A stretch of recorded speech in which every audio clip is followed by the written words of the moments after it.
everybody, to the weekly edition of the Not Your Average Investor Show. Today, we've got a very special show. It's our 400th episode. So, what we're doing in this episode is we've spent 400 episodes giving predictions, talking about things in the real estate market. We're going to take a look back at the different things that we have predicted, really it's that GC has predicted, and rate him. And at the end of the day, he's got one prediction for what's going on right now. So stick along with us. It's going to be a fun look into the past and a peek into the future and a whole bunch of streamers. On you. I'm your host, Pablo Gonzalez. With me, as always, 400 times, the guy that I like to call GC because he's got the genius concepts, because he knows how to generate cash flow, because he's a great co-host, and because his name is Gregg Cohen. Say hello, Greg. Hello, everybody. Great to be with you on show number 400. 4 stacks, baby. 400 episodes of genius concepts, my friend. And one genius concept that we started somewhere around episode X is a little tradition that we have that we start out the show. Do you know what that is, GC? The roll call, baby. We got Christopher Lee from Fernandina Beach kicking us off today. Christopher Lee, what's up, buddy? Leadoff hitter, batting second. John Henning. We got el gran amigo.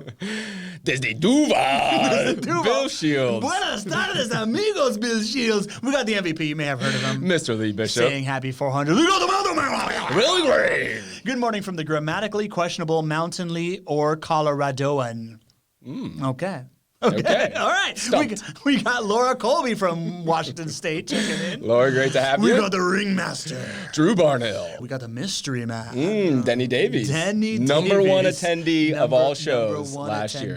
Good to have him in the house. We got Pamela Myers from Seattle. Pamela Myers, the kindest person I think that I have ever met in this world. Warmest smile. We got the mama bear in the house. Cody Adams. We got Mark Sauer from Cincinnati, Ohio. New name. That's a new name. No, Mark's been here. He's been here before? Yeah, Mark's been here before. I apologize, Mark. Help me remember if you've been here before. We got the Shaw man in the house. Nadeem Shah. From his trademark good morning, good afternoon from the West Coast. Who else we got in here? We got Mark Norman from Southern California. All right, Mark. Mark is back. Good to have you, Mark. Who else we got in here? We got the fairy godmother. Of course we do. She's on a road trip right now, and she's just dialing in right now. Love that noise. What's her name, though? Miss Jen Philson. Miss Jen and her husband. Renee, the Filipino Clark Kent, we call true. him around here. We got BJ McKay in the house. All right, BJ. Saying, let's do this. Sean Fleming from Destin. All right, Sean. Beautiful beaches out there. Good to have you. Justine Herrera is back. All right. Good to have you, Saying Justine. thank you. Sergio Prieto. Go Gators. Good to have you, Sergio. We got Pedro Nacianceno from Jersey. Mark Sauer says he's got 5 properties from 2017. We know you're a client. It's whether or not you tune into the show on a regular basis, Mark. But for now, we're going to call you a regular. We got the first family in the house, the patriarch and matriarch, Ken and Carolyn Molina. We salute you. And all right, GC. Oh, he's not a regular. All right, Mark. There we go. But well, has welcome. he attended? Welcome. Are you a new name? So many questions. So many questions for you, Mark. How does it feel to be singled out like this? I hope you feel special because today is episode 400. Woo! Let's go. There we go. You are hogging all the streamers, by the way. Somebody help Greg out with some streamers right now. There we go. 400. We're going to have streamers coming in. All right, here we go. So, as we talked about, we are going to take a look back into past 400 shows of predictions. And we're also going to get a good look at, it's going to be another type of GC. It's going to be a graying compilation. GC, we're going to notice that Gregg's hair starts slightly darker 400 episodes ago, and he's become more distinguished in time. I'm more mature, more wise. You make better decisions. Hey, it's life, baby, when you're 41. We got the Maven from the mountains of Denver checking in the house. Leslie Wilson. Good to have you, Leslie. Yeah, man, it's going to be great. But you know what I think is most important is this is not just about how many shows we've had. It's not even about how many community members we've had. We really started this show based on impact. How can we help people generate wealth through rental property investing, specifically here in Jacksonville, Florida, specifically through this amazing company that you've built that I have over 400 shows, gotten to really, really understand just how special it is. But the impact that we create, to me, was the North Star. The original idea of the show was, hey man, I invested with you in 2014. I didn't know what I was doing. I pulled out too early. We need to create a show that allows others to understand this asset class, not just understand this asset class, but identify with other people investing in this asset class and be able to make smart decisions. So, GC, what have you found to be the overall impact? Well, it was so fun to think about those original conversations because it was really a simple premise. It was, hey, listen, if we can just create a platform here where we can spend more time with people who are of a like mindset to us, we think we can do some really good things in this world. And, over 400 shows, it has been an incredible journey. I think about the beginning shows where, you guys are going to see how few people used to show up on the show. And now to think that we routinely have 70, 80, 100 folks that show up every single show. So much fun there. I think about the times we spent together, either here on the show in virtual land over Zoom as we do, or how about all of the meetups that we've done across the country and the real friendships that have been born. And the summit that we did this past year where we sold out in like 2 weeks and we were bursting at the seams and everybody got to be here in the JWB office. So all of those things that come together to form really strong bonds is what this 400 show journey has been about. But I'm a data nerd. You are a data nerd. I'm a data nerd. And we have some really great data here at JWB. And so Pablo asked me, he said, hey, can we put into context what it has meant to be a not your average investor? And I was like, I know exactly what we can do. So we went ahead. I'm sure you all are expecting this out of me, knowing the need for 400 shows now. But we went ahead and we put into context what it means to be a not your average investor from a numerical perspective. And guys, I am so proud, happy to be a part of this community, not for all the good things that we do, not just for all the good things, because we are absolutely crushing it when it comes to being a rental property investor. GC, before we show your slides again, Mystery Man Denny Davis has a contribution to the show. Gents, I'll tell you what this show is about. Changing lives. The number of lives you've touched, impacted, benefited, entertained, encouraged, praised, empowered, educated, and loved over the years is uncountable. You guys are the best. Thanks, buddy. Man. Sometimes... Denny's a special one, man. Man, Denny, sometimes, there are things that are just kind of said and it just kind of like warms your heart, right? And that's... I feel like when Denny says things and he contributes to the show, I feel that feeling a lot. Yeah. So Denny, thank you so much for saying that. And it carries weight because I remember Denny being on the show early on was these, for those of you that haven't been watching for 400 shows, Gregg and I very early on started running on Tuesdays and Thursdays before the show just to get to know each other better because it was like right when COVID broke out, right? So, and I remember when Denny first started showing up, you were like, man, the fact that Denny Davis is showing up, he was one of these guys that was really having a hard time sticking with it. And we were kind of messed up a couple of times and we had to really talk him through it. And the fact that he's showing up and giving all this stuff, that's why when Denny speaks, it's like he was this first signal of, man, what we're doing has really impacted people. And if we can export this to more folks, it's going to really work. And we're about to show some numbers of how much it's actually worked. And Denny's a part of the success that we're talking about 100%. here. So without further ado, what I did was I went and I looked at all of the returns that our not your average investors have earned over the years. And what I want to communicate to all of you is the value of you spending time in this community is insane. Right? You all dedicate a lot of your time to be here every single week. You dedicate a lot of your time to being here and listening to the show even when you can't be here, and replays and on podcasts. You dedicate your time to meeting up and continuing those friendships outside of this show. You dedicate your time to coming to the summit. Well, what is that doing for your financial sense, right? How much farther ahead are you financially? Well, we have some numbers to share with you and to show you that it pays to be a not your average investor. So what I pulled is all of our folks who are JWB clients who have at least attended one Not Your Average Investor show or the summit.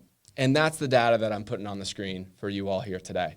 So we have 352 of our clients that are our Not Your Average Investors, meaning you all have attended at least one show or the summit that we did annually. Just you all who are investing the time to be here have earned over $108 million. $108 million. That's incredible.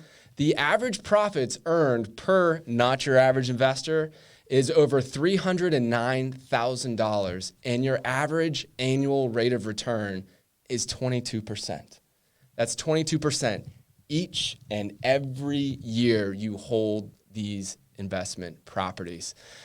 So this is the financial impact that we are enjoying together as a community. And I want to say thank you for spending your time here. And I want you to know that's really important. The amount that we've been able to earn together here, I want to put this up against any other asset that has been invested in since 2011 is how far our numbers go back. Yeah. I don't think there's going to be a whole lot of average profits per client, annual rates of return that can compare with what we have done as a community here. It's a heck of a scoreboard, man. $108 million. That's crazy. It man. pays. Yeah, it pays to be a not your average investor. This is what we mean when we talk about in the summit, when we talk about, in the chat, when we promote this like live experience, the value of the room, right? Like how we always talk about the value of this show is the community, is to be surrounded by people like this. Well, how about $108 million of value? Basically 109.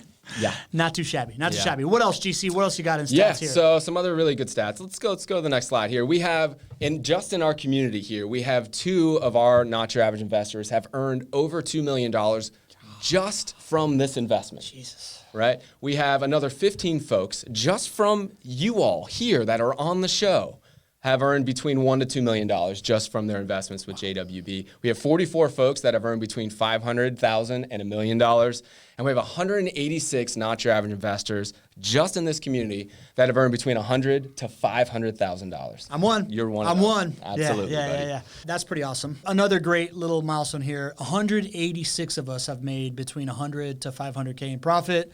44 have made half to $1 million since the show started. In the last, well, not since the show started, but by coming to the show, having come to the show, investing in these properties, part of our community, are earning this much. 1 to 2 million, 15 and 2+ million people. There you go. I'm looking forward for that 2 million plus to continue to go up.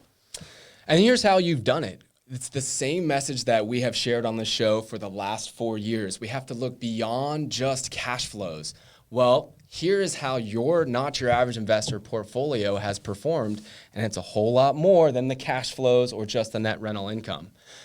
So if we look at home price appreciation, almost $84 million in home price appreciation from knowing the right market to invest in and making sure you invest with the right team so that you can enjoy all 5 of these profit centers.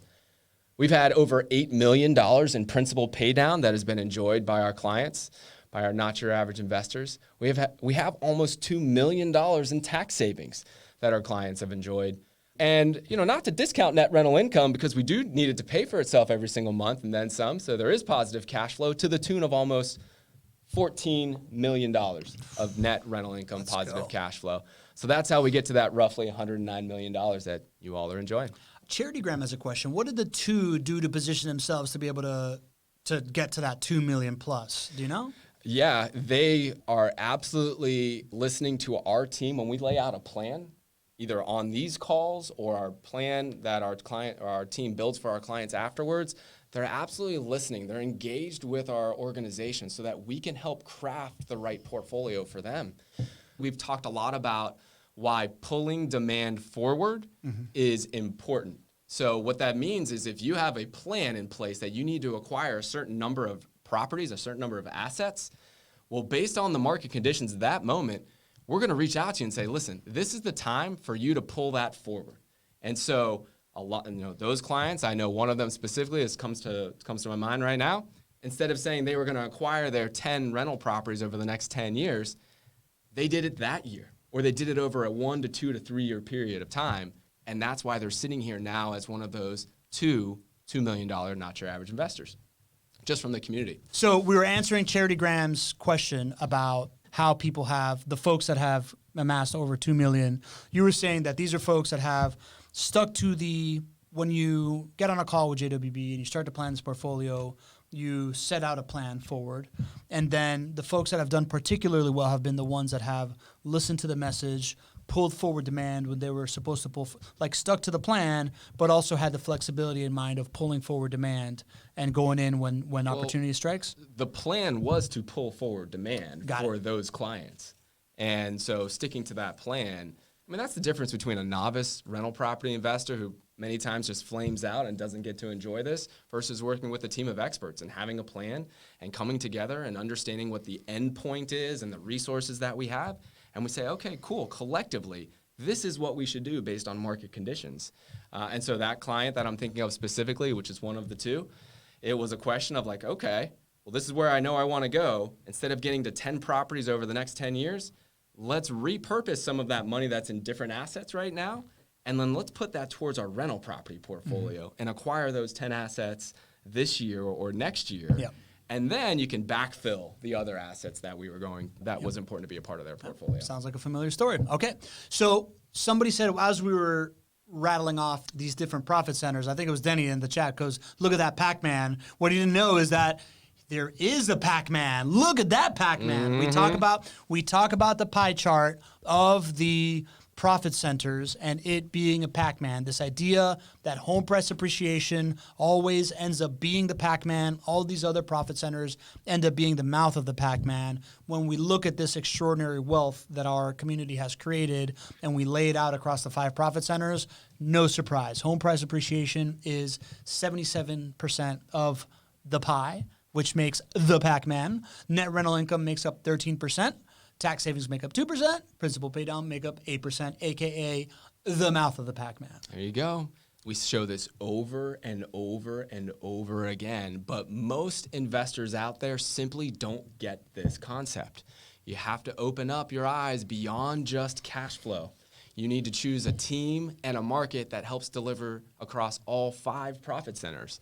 And if you're only paying attention to cash flow, you're missing the big picture. You're missing the big part of the Pac-Man here, because 60 to 80% of your overall returns on investment over a full market cycle will come from home price appreciation.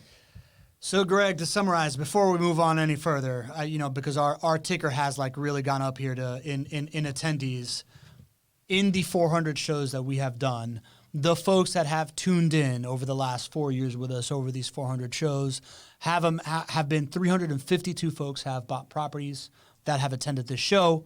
There has been profits of almost $109 million. Average profit earned per Not Your Average Investor is $309,000. Average annual rate of return, 22%. That is to me a perfect illustration of knowledge is power and proximity is power, right? This idea that you can have all the knowledge, but when you're surrounded with the right folks in the right room, you're able to capitalize on these things and, enjoy these kinds of returns. And it doesn't have to stop, man. The good times don't have to stop rolling. There you go. There you go. So a lot of questions that we get about what type of inventory is available today. What's that portfolio look like that JWB prepares for our clients today? So here's what you can invest in today. Minimum investment somewhere around $75,000 to $100,000. Your estimated return on investment is somewhere between 9 to 10%, depending on your portfolio. And I should point out, what was the average return for 22%? 22%. That's never been on a property eval, if I'm mistaken. Exactly. Historically, based on market conditions, somewhere around 10% is what we have put on all of our evaluations over time, by the way. Yeah. So one of our core values is under promise and over deliver.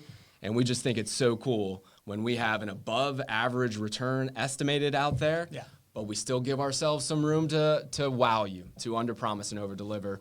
And that's the way it's been through our company history. And that's the way it'll be for all of you who have yet to become Not Your Average Investor JWB clients, should you decide to invest with us. Hop out into water's fine. You know what I mean? Go. All right. So that being said, that is the impact measured of our community. I give you all credit. I give myself a little bit of credit for jumping in as well. But we've all made a whole bunch of money. The folks that have tuned into this show have built a whole bunch of wealth, have had a whole bunch of life-changing things happen because we're listening to this advice, because we are not your average investors. Most people that we talk to either don't have the knowledge, don't have the gumption, or just have too many people around them telling them that this isn't the right move to make. We have made the right moves, created this amount of wealth, and have built it together, which I think is really, really cool. So now what I want to do, GC, is go back to all those moments where our community had an opportunity to just be like, you know what, it's not the right time for me, but instead they tuned into the show. And I think where this really, really starts is, quick question. Roger Evans asking a question. I am curious to know approximately how much did the 2 clients who attained $2 million have to spend out of pocket to reach that goal? Do you know? I don't know off the top of my head, but tune into the next show, Roger. I'll have that answer for you. We'll get that for you, Raj.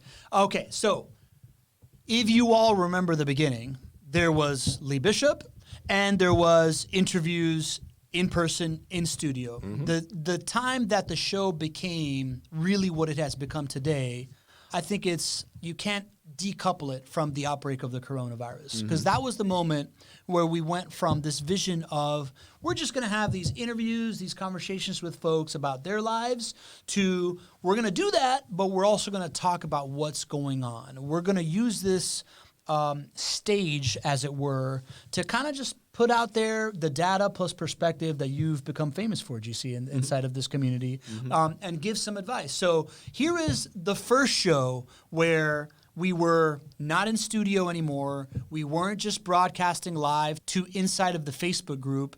The coronavirus broke out and we were live, and you'll see kind of a somber tone here. This is the beginning of what it all became. We're live, man. We are live in the group. How are you, buddy? I'm doing well, man. I am grateful. Oh, and we got 11 participants on the call. Let's see who we got in here. I'm doing good, man. I am grateful that I'm in a good financial position to make it through whatever I got to make it through here. I'm happy that my wife is home and we get to eat lunch every day and cook dinner every day. How about you, man? How are you feeling? Overwhelmingly blessed. I think really over the last few days, just the full understanding of what this is meaning has really landed on me, as I think the rest of the world. And, in the midst of all of this, I just keep going back to thinking how blessed we are, how blessed, most of the people on this call are, because people out there are really hurting. People are really getting sick. And I think about those folks. I think about, if I think more about JWB, I feel like we're really blessed because, every business is going to, be hurting at some point here, but we're really well positioned to handle this. And there are not a lot of companies that are as well positioned. And I feel for a lot of those folks that are having to make very difficult decisions to lay off people or not lay off people. I hope that they think long-term rather than short-term. But for JWB, we're in a really healthy position and we can withstand a change like this. And so, yeah, my heart goes out to those folks that are not in as well of a position. It's kind of how I'm feeling. All right, man. Yeah, I think it's a very, very human thing to feel right now. All right, GC. First thing that sticks out to you in that video, dark hair. Your hair is pitch black, man. How about that, huh? You look like a young man there. I know. I feel like I look skinny and attractive as well. But I'm going to move beyond that. I think that the thing that sticks out there, I think the first fear that everybody felt when the coronavirus broke out was, is everybody going to lose their jobs? And you were very strong in coming out. And this was a big eye-opening moment for me, because I remember before the show, you're like, you know what? We keep enough cash on hand to weather any storm. Nobody's going to get laid off here. I had a young company, right? Like, you were my anchor client, right? Yeah. And this idea that this was all going to be stable for you, nobody was going to get laid off at JWB. How do you think that prediction played out? Oh, well, that was 100% the way that it happened. And I remember that message and having the ability to be strong with that message separated us from almost every other company in the country, it felt like. Yeah. But that's what we did the day after we fully understood what COVID meant. We got on a call with our team and said, nobody's going to lose their job because of COVID. That we've prepared for this. We have the reserves in place for a rainy day. And what that means, beyond just the human element, if we think about your investments, it comes from our belief that the reason you all choose to invest with us is because of the team. And the team is there to make this a great experience for you. And the teams and their experience that they bring allows you to hold on for a full market cycle. And that's what allows you to maximize this return. So it was an easy decision for us once we went and we looked and we ran projections of how bad this thing could get. We said, okay, we're prepared for this.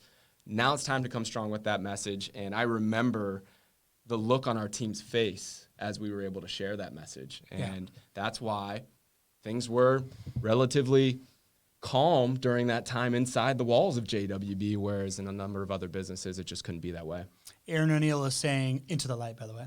Into the Good to see you, Aaron. Wouldn't be the good 400 show without you. She had just bought her first property weeks prior, right? So like that message, Aaron had just bought her property. I had just landed my first big client. All these folks in this building that were here, right? Like that, I don't think you understand the level of calm in the storm that I thought that announcement was. And I don't know if everybody believed you, but that certainly played out, right? Yeah. So let's go to the next clip here. This is same show, right? We are talking about March 24th, 2020. Now we're talking about rental incomes, which rent payments that everybody's freaking out about. So now let's go to rental properties. So rental properties is known to be a consistent asset class. That's why people have been coming here forever. It's because the consistency of rental income is what attracts people to this asset class, as well as home prices. Let's first focus on rental income. Okay. So are your residents going to be able to pay rent in this uncertain time? We don't know. We don't know exactly where this is going to land. And that is just the truth. There are so many factors right now that are changing hands that in the immediate short run, I don't have a good answer for you. I hope you all can kind of relate to that. But what I do feel very confident projecting is that there will be a temporary loss of rental income. People are unfortunately being laid off. If they're not being laid off, they're not working if they're hourly workers. And that means less money to pay for rent. That's what I know right now. What I also know is that the government is putting a huge effort to put this stimulus package to go through. And the aim of that stimulus package is to put money in those people's hands so that they can pay rent, so that they can pay their mortgage, so they don't lose their homes, and so that businesses can keep this workforce. I think what is really important for people to know is that because this is temporary, right, we need our small businesses to stay in business, and we need our small businesses to employ those people. And that's why you're seeing a lot of stimulus money being projected and expected to go through, because if you let small business fire people, then it's going to extend this recovery to be a lot longer. All right, GC. So again, you were a temperate voice in a storm, right? You said everything's going to be all right long term. You believed in the, PIP? What was the government was enacting things to like keep small businesses stable. Mm-hmm. You knew that this was a critical need. You knew that there would be an ecosystem, but you predicted perhaps a temporary lack of payment. How did you do in that prediction? Well, I guess we were sort of right, but I thought that was a moment just to be very candid and to talk about what you don't know. And I think a lot of times as experts, we feel the need to share what we know, and there's a need to have the answer and all that. But sometimes it's equally powerful just to talk about what you don't know. And I thought that was an opportunity for us to do that.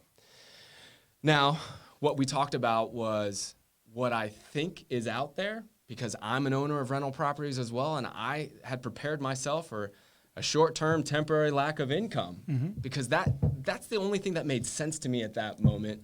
But I also knew macro-wise that this asset class was positioned to fare better than others. So were we right?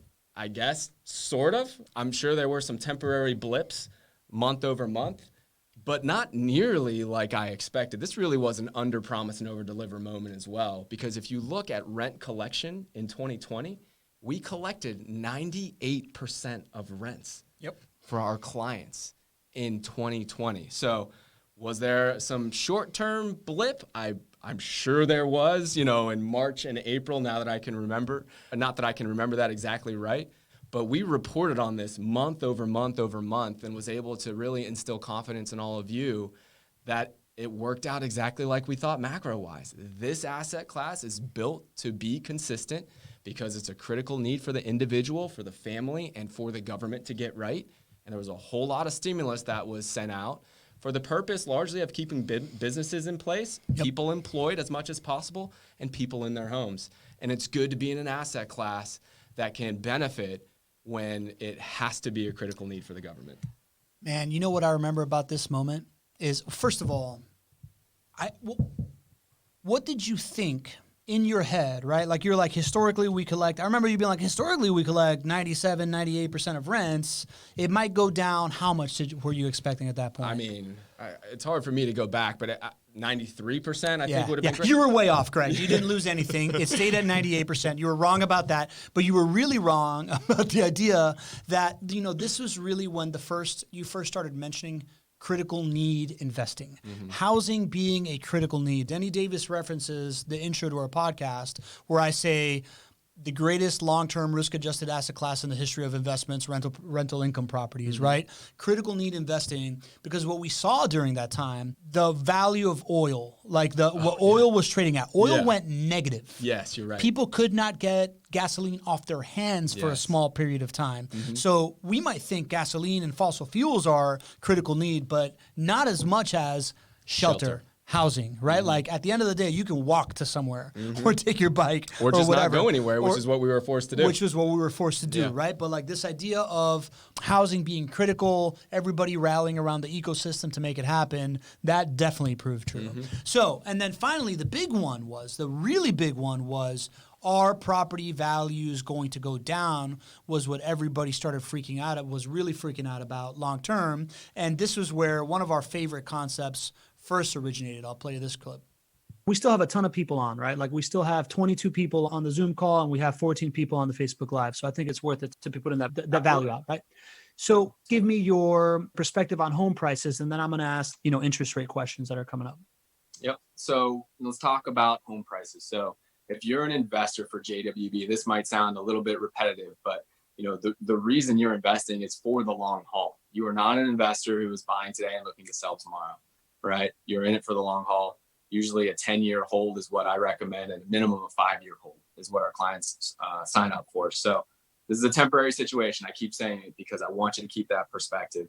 So I don't expect that the values of home prices in Jacksonville to fall at all because of this, because this is a temporary situation and there's strong underlying metrics and fundamentals for the real estate market here in Jacksonville. We talk a lot about months of inventory, which basically measures how many homes are sold compared to how many homes are on the market. And under 6 months of inventory is a sign that you would expect higher than normal home price appreciation. We've been in the 2s and 3s for a long time now. We haven't even reached 6 since I think 2013.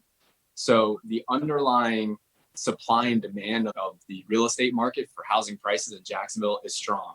Now, again, this is a temporary curveball that has been thrown, but I don't expect house prices to drop.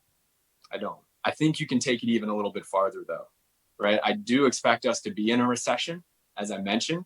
And the common thought is that recessions and home prices are related, that if you have a recession, you should expect a real estate crash. Why do you think that is, Pablo?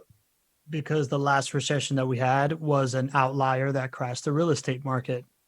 Absolutely. That was different than every other recession that we've had.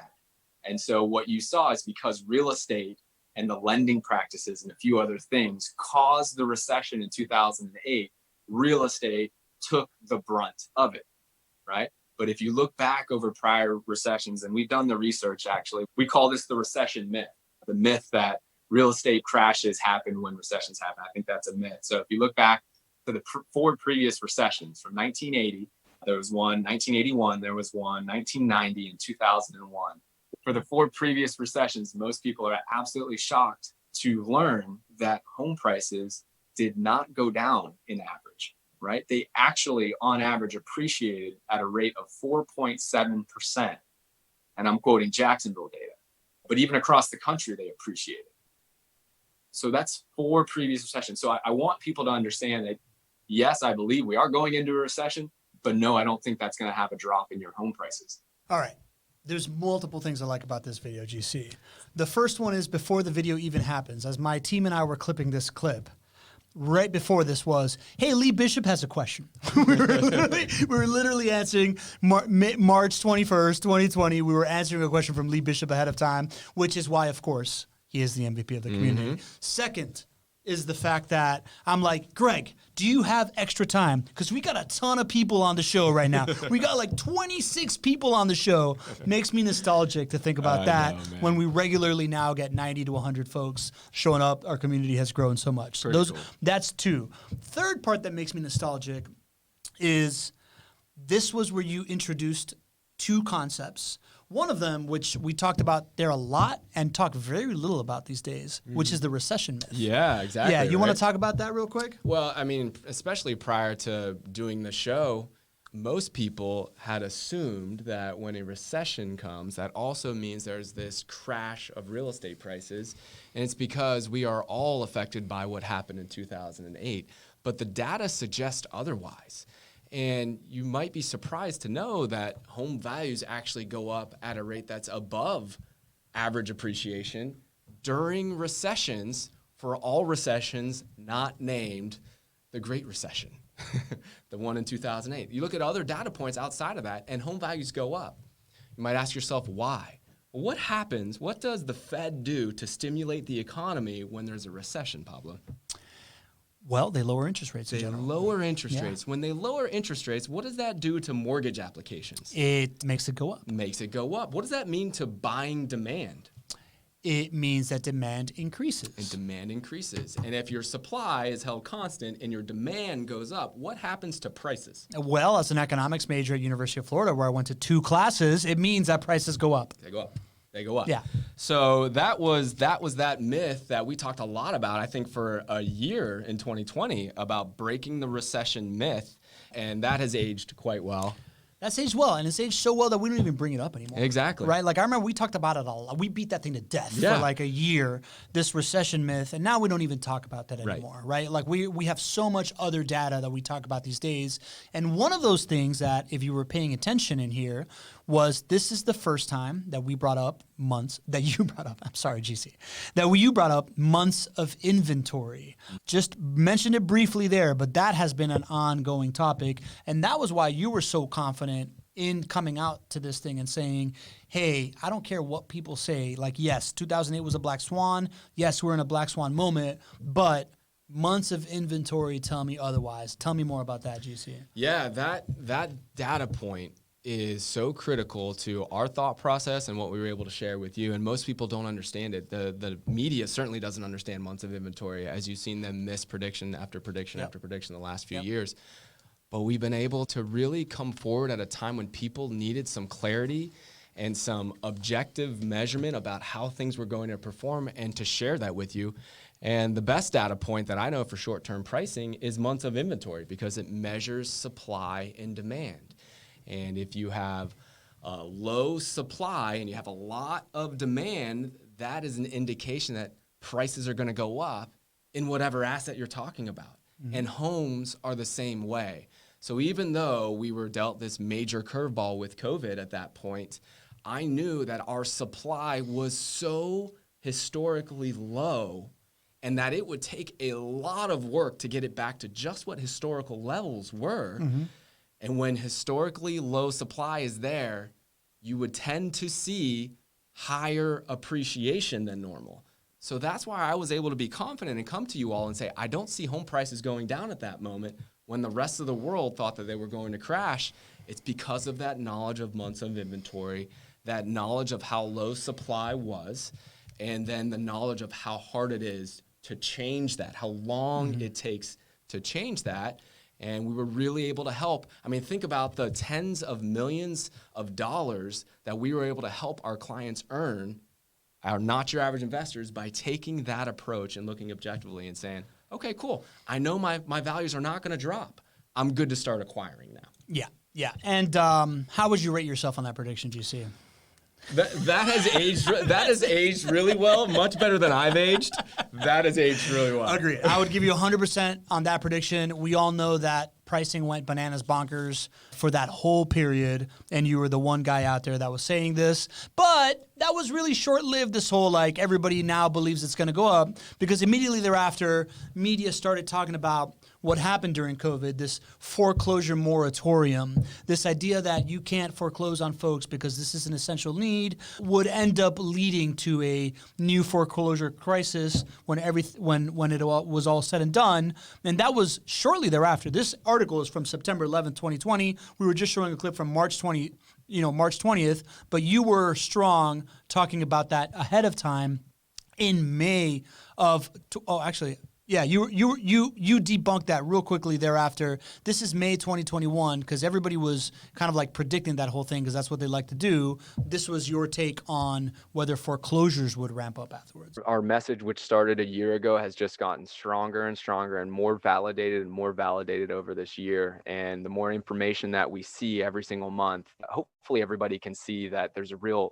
methodology and strategy behind how we come to you, in an effort to prepare you for what's coming down the pike. So I think that you're starting to see this take shape even more every single month. I realize what I'm also doing on the show is even making stronger predictions about the future going forward. I recognize that. I do that because I think the data is stronger today than it was even 6 months ago or a year ago. But at the end of the day, it's the same way that we prepare you. It's the same database decisions. And what it is showing us is that there's extremely low inventory, low REOs, which stands for real estate owned. That means the foreclosures that have been owned by the banks. Of course, you would expect that to be very low as there's been a foreclosure moratorium. But even before COVID, there were very low REOs. Low interest rates, high net migration, so no dropping of prices anytime soon, is a very conservative way for me to say this. So did you see you came out strong? You said foreclosures were not going to cause another foreclosure crisis. You introduced this novel concept of REOs and banks being prepared for this thing. How'd that one do? Aged really well, brother. Aged really well. We were a very different message. We were a not your average message at that moment in time. It was such a convenient thought for people to think COVID happened. We're all in our houses. There's a health scare. There's a health crisis. Foreclosures must happen. And when the foreclosure moratorium was put in people's minds, they said, okay, now there's all this pent up foreclosures that once this ends, it's going to break and all these foreclosures are going to hit the market and it's going to crash prices.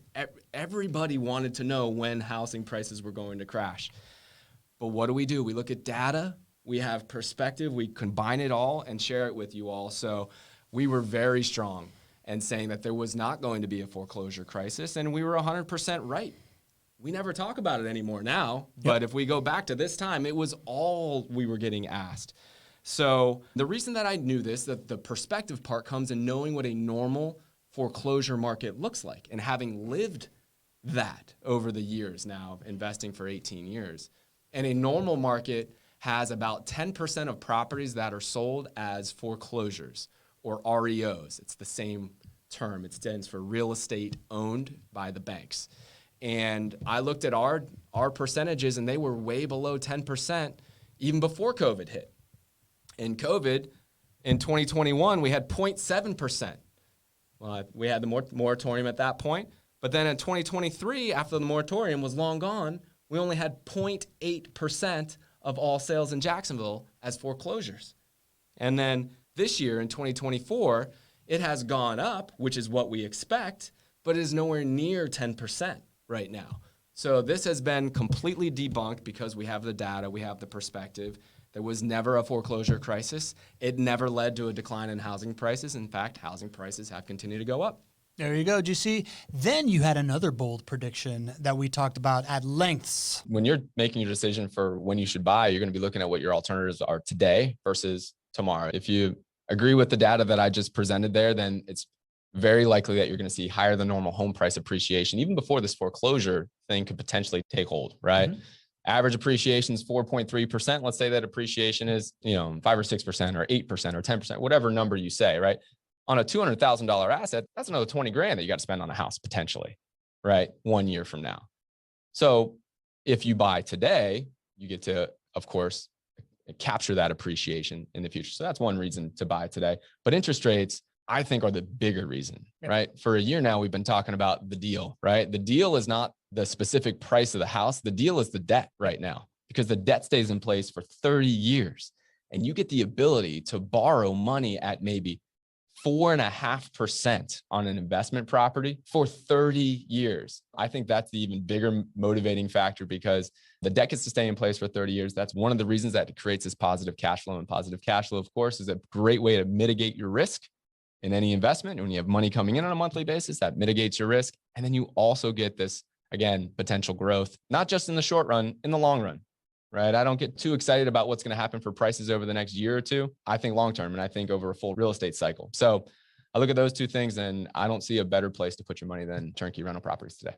That was us testing out our shiny new studio, right? Like that was the first time that we were there. We had our like point counterpoint set up before we realized that we're more of a less argumentative show, more of a two buddies talking side by side thing. You had a little bit more gray. You start to see it happen a little bit, and you came up with a really, really important concept. This idea that we're going to see higher than average home price appreciation in the upcoming months because what, GC? Well, the interest rates were so low at that time, and because supply was so low, it just made sense that home prices were going to go up considerably. Yep. And what we coined that was the deal was the debt, right? Like that was the era where the deal was the debt. I remember you bringing that up. I remember Rich Ritchie coming on the show a couple shows later and be like, I heard that. I'm a mortgage guy. I went all in. I think him and Witt bought, I don't know, a bajillion properties with you guys during that time. So people really started to take advantage of this idea that the deal was the debt, locked in these like historically low interest rates, knowing that home price appreciation historically was going to go up because of it. And a lot of people did really, really well. And then the deal was the debt started kind of like running out of steam there, and this started happening. The Fed comes out and they say, we're not just going to raise interest rates one time in 2022. They said that they're planning on raising rates 3 times in 2022. They also said they plan to raise it 2 more times in 2023 and 2 more times in 2024. Now, there is this alliteration that I've been saying on this show for the last year or two. People are talking about pricing and all of this. Is that the best reason to buy now and all this? I think this is the best reason to buy, but I think it differently than what others think. For me, the deal is different. What's the deal? The deal is the deal is the debt. The deal is the debt. Your ability to lock up debt, smart debt at 3-4% interest rates and have that there for 30 years allows you to build generational wealth.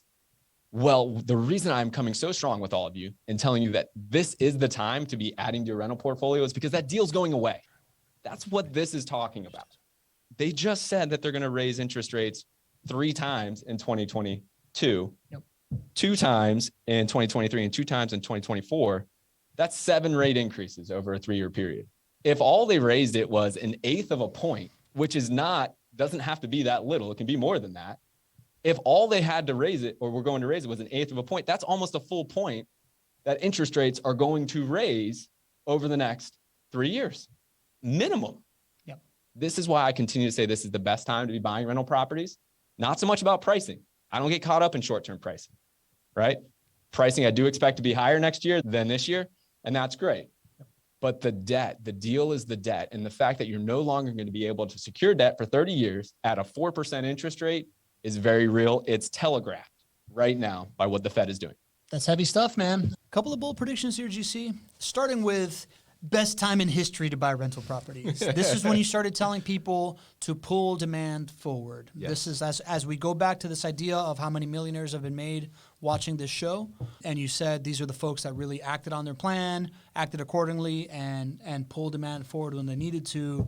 This was a big one, right? Based on the prediction that the Fed would raise interest rates in the near future to cool things off. How do you think you did with these? We nailed it. I feel like we helped so many people make such big steps forward in their financial strength, their ability to retire with ease, their ability to do wonderful things for their families and their communities, because we have this understanding of how this beautiful asset works, and we have the understanding of how historically low the debt was at that time.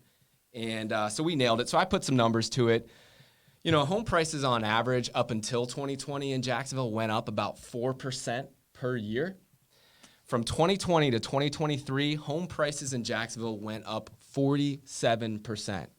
How did we help that that $2 million, those $2 million clients become $2 million clients for us is because they got on the phone with us and they said, hey, I heard something really cool in the show today. Can you help me understand how this can help me get to a better retirement?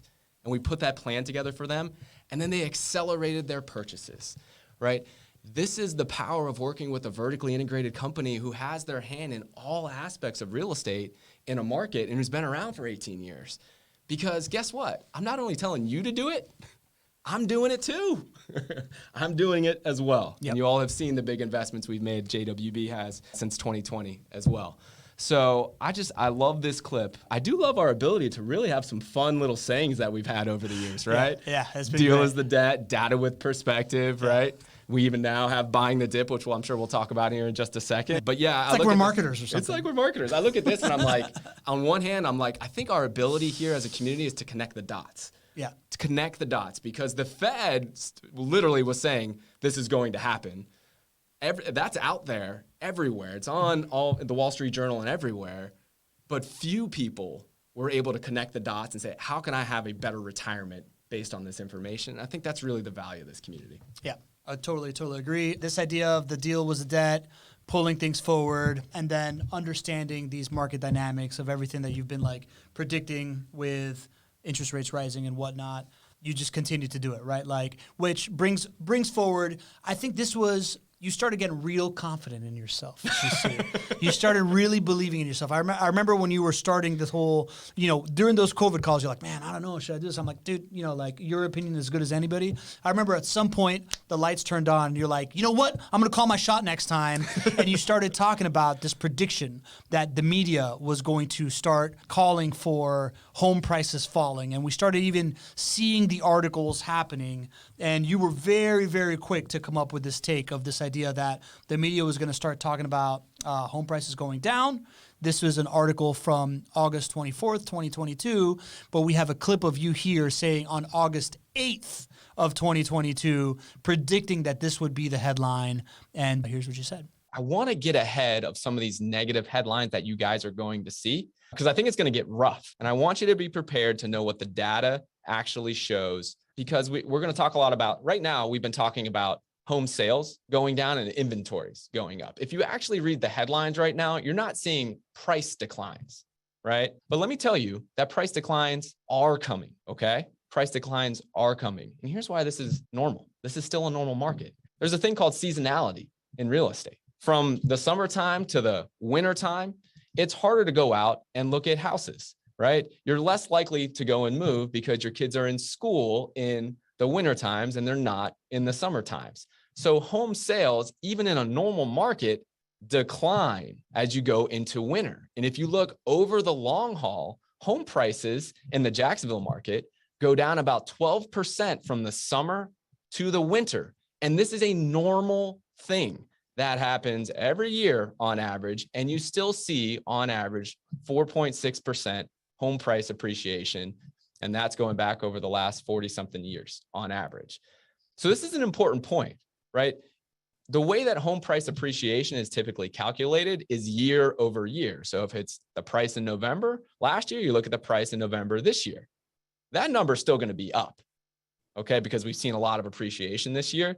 But what I'm expecting a lot of less educated, headline-driven media articles are going to start saying is, oh, geez, prices declined month over month, right? Prices decline from the summertime to the wintertime in a normal year. That doesn't mean that this is going to be a crash. But Pablo, you can already see, if we're already calling this a full-blown housing correction and home values are still actually going up, you can just imagine how they're going to use that convenient data point of saying, well, geez, and pricing in October was higher than pricing in November. They're going to say, well, that's a sign that the market is crashing. Be prepared. Home values will go down as we go into the winter. That's very, very normal. The only time it hasn't happened is like the last 2 years when it's been really weird. And we've just had this incredible demand and lack of supply, largely driven by the pandemic and interest rates being so low. So be prepared. You're going to see headlines that are saying that housing prices are coming down. Check to see if they're talking about year over year. That's the accepted way to evaluate home price appreciation. If they're talking month over month, I fully expect that. That's normal. That doesn't mean that this is a correction. That doesn't mean that year over year, home values are going to go down.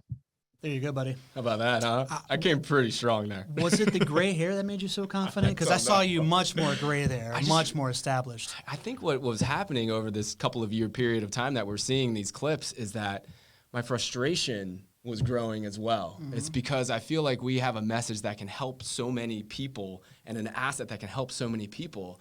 And I felt like the talking heads out there were saying all of the noise. And unfortunately, I saw so many people make unwise decisions or make no decision that they could have set themselves up for such financial success. So I think it was a combination of me getting more confident because we had nailed it a number of times, but it was also this frustration that that I continue to feel, to be quite honest, for what is propagated out there that is not based on data and doesn't have perspective.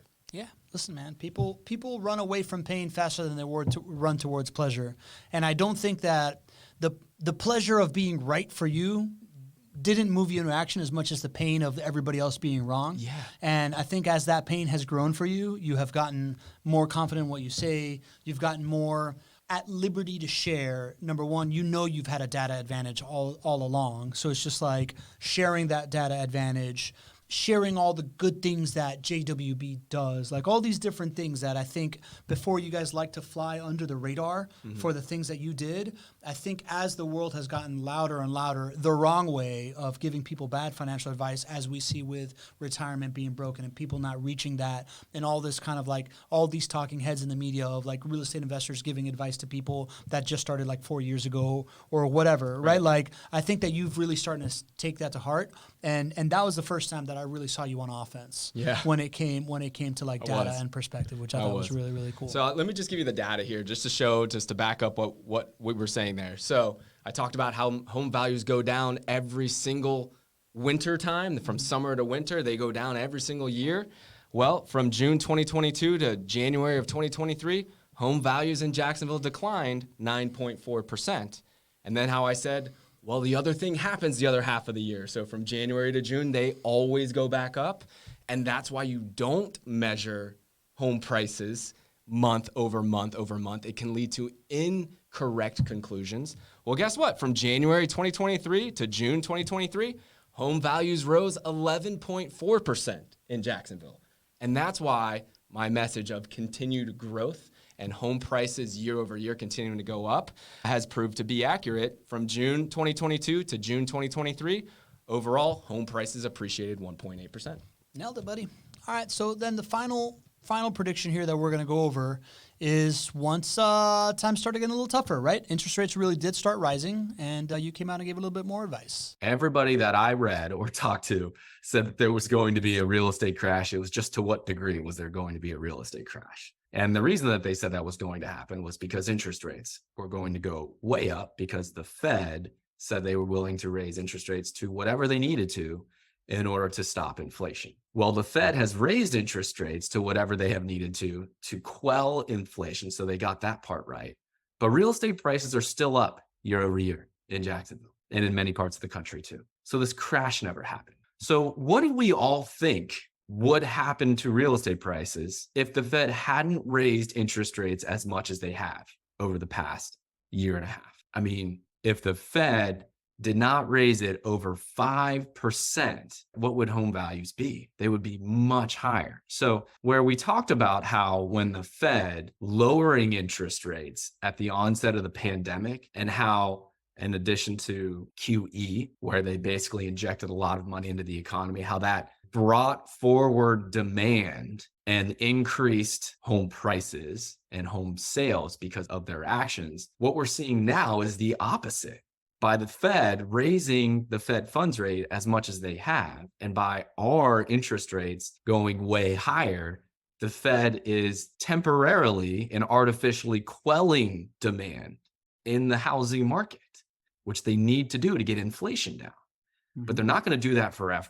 So if you're thinking about when's the right time to buy an asset, and you think that lowering interest rates would increase the value of real estate, then now's a great time to acquire, because right now the Fed is doing the opposite of what they did before at the onset of the pandemic. And at the onset of the pandemic, We had a supply shortage. They brought demand forward by lowering interest rates, and home values have gone up 50% in the last 3 years. I'm not saying that's going to happen over the next 3 years, but what I feel really confident about happening is as the Fed lowers interest rates, you're going to see a huge correlation of home values going up. Here you go, GC. You again went against the tide when rates all came up. When rates all came up, everybody predicted a home crash, a home values crash. Rates went up historically, right? Like to a level we haven't seen in like 30 years. Home prices didn't go down, and you stayed preaching the message. Yeah, it's based on data here. So where are we starting from? We're starting from a very low supply of housing. The same message I was talking about in March of 2020 is the same basis for why I was able to come very strong and say that we did not see a real estate market crash happening even as we knew interest rates were going to go up significantly. It's because at the end of the day, this is supply and demand. And when supply is so low, it creates a high floor for pricing.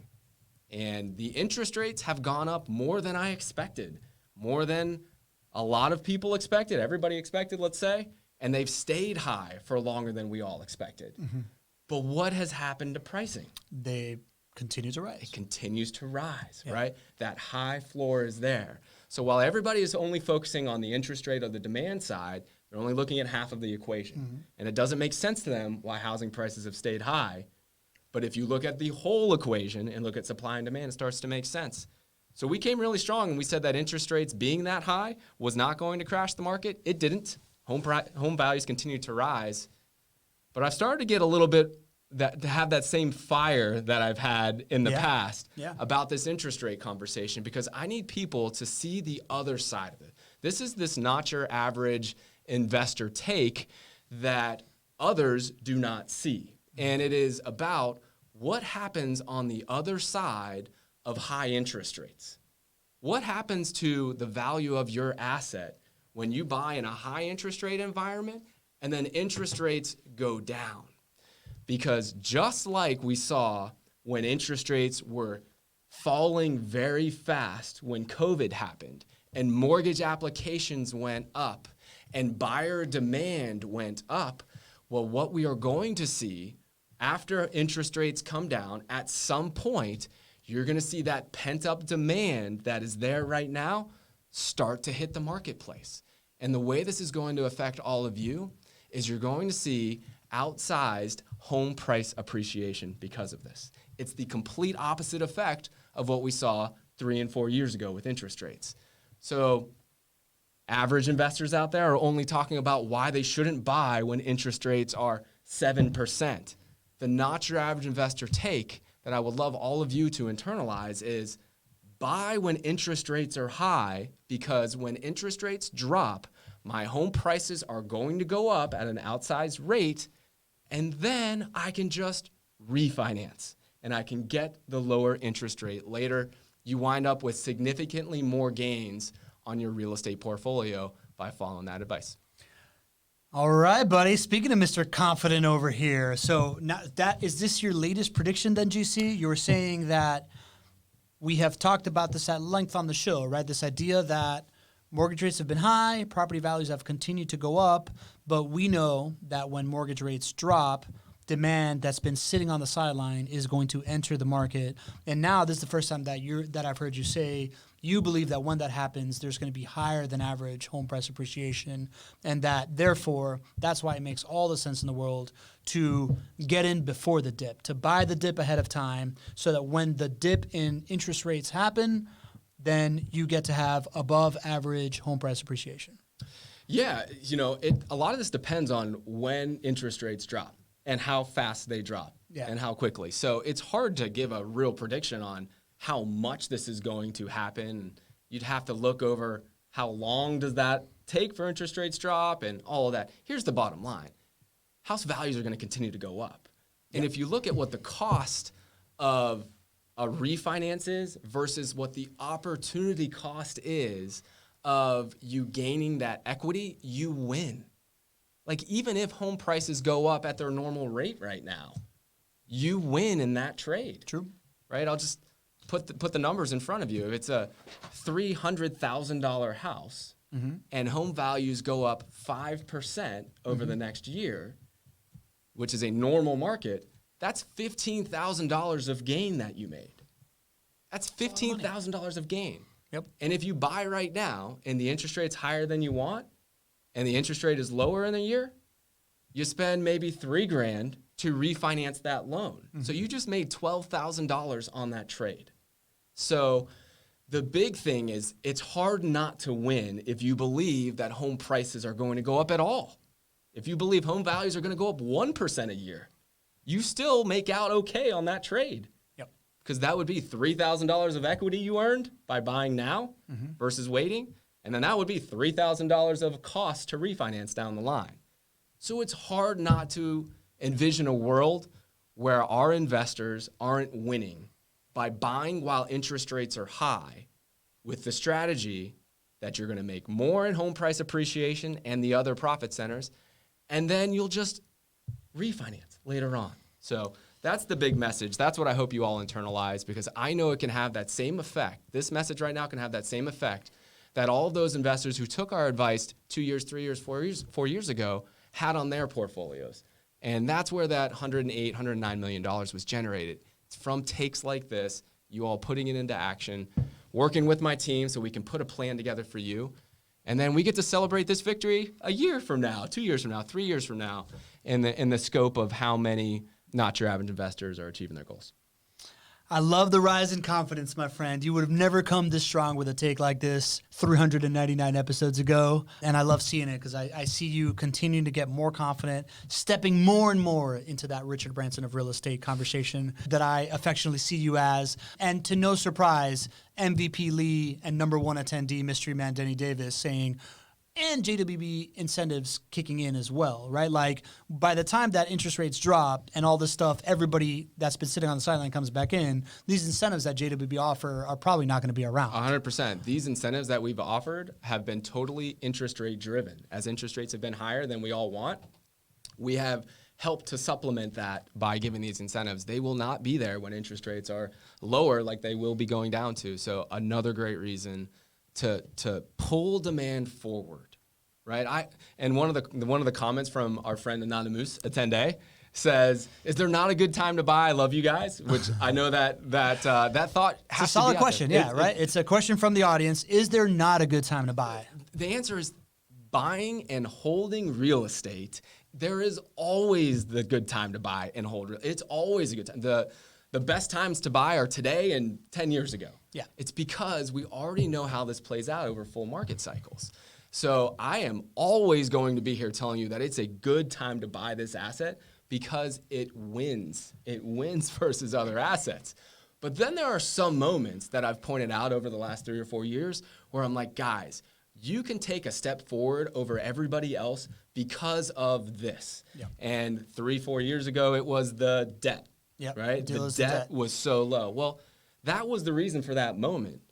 Today, there is a reason that it's a great time to buy today, but the reason is slightly different. It's because I know what happens to home prices when interest rates drop.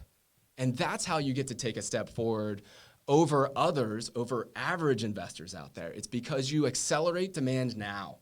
And that's why you'll be able to look back in a year, 2 years, 5 years, like our $2 million profit investors out there, and look back and say, I did something really good when others told me I probably shouldn't. Yeah. And I'm all the better for it. It's that old adage. It's always better. It's so much better to buy real estate than to wait to buy real estate. You always end up looking backwards and thinking about it. But then there are these moments like right now where everybody is swimming one way and you decide to go the other way and everybody's calling you crazy. 10 years later, they're going to be like, oh, yeah, I wish I would have done that. Why am I going to do it now, right? Like, because those are the moments where you really build the wealth, right? Like when the deal is the debt, buying before this thing dips, and that going up and not being part of the frenzy, but taking advantage of all the things in your favor right now. You can do that by going to chatwithjwb.com or shooting an email to info@jwbcompanies.com. And it wouldn't be a Not Your Average Investor show without taking a couple questions. GC, you ready to knock out a couple questions? Let's We get out do of here. Leo Eugemetz, that's a new name. Welcome to the show, Leo. All right, Leo. Says, subjectively speaking, how many years will it take to build inventory for us to feel that we have oversupply? You know, that's a really good question. I don't know the answer to that, but I know I'm going to be watching that and sharing that with you on the show. It's a part of what we do at least once a quarter on our quarterly real estate market update, is we share what months of inventory looks like. So I don't know when that is going to turn, but I know how to measure it. I know how to look into the future. I know how to see trends, and I'm going to share all of that with you. The good thing is that I don't see it happening anytime soon, because we are still at historically low supply.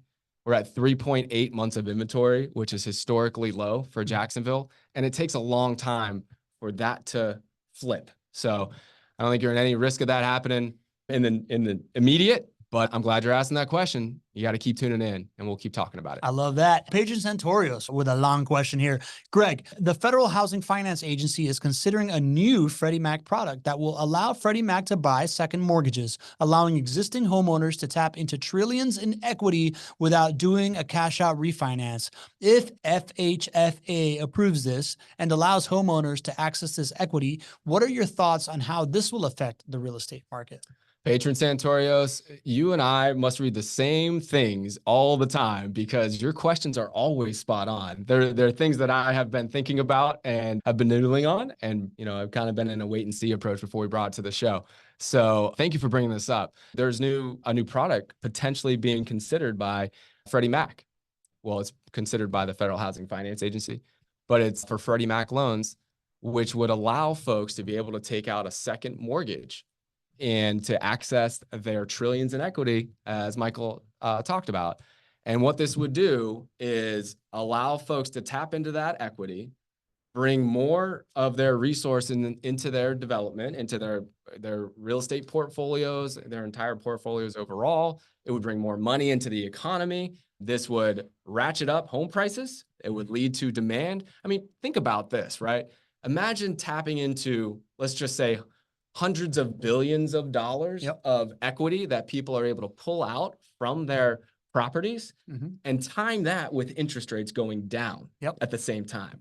What do you think would happen to real estate prices? I think they would skyrocket. I mean, the number one reason why people don't do this is they're like, oh, I don't have capital. If all of a sudden you release a whole bunch of capital into the market, it's not unlike any other time that we've printed money or given people stimuluses or whatever. Prices of goods go up. Prices of goods go up. Real estate specifically would go up. 100%. So there's so many variables in place. This hasn't been approved yet. So, you know, another reason, just keep tuning in. We're going to be talking more about this. But at the time that I see this start to actually get some headway, we're going to be talking about what's the effect of this on home prices. We'll bring some data, we'll bring some perspective, but this would be another thing to consider, and a reason why now is a special time to acquire. Two more questions and we'll get out of here. But first, Big Game Gameson, Tamara Gameson saying, love the show. Looking back is always fun. You exemplify exceptional leadership and are unafraid to share your knowledge and stand behind your words. We really appreciate that. If you got to know me and the show and all of the people who work so hard on putting the show together, you would know that this was a really big leap for us. And we're a team here, right? I get to share it, but for us, it has been a really big leap. So to have that being said about us is incredible, and I really appreciate that. All right, last two questions. Pamela Myers, best smile of the community, says, are there still JWB interest rate incentives or just maintenance incentives? There are both. So we have an incentive for every property that you buy. You'll be able to earn between $4,000 to $6,000. And that's largely going towards our maintenance incentives for our clients. But technically, that's $4,000 to $6,000 that can be used in any way that you'd like. And so that's the value of putting a plan together with the JWB team. You can use that in any way that you'd like.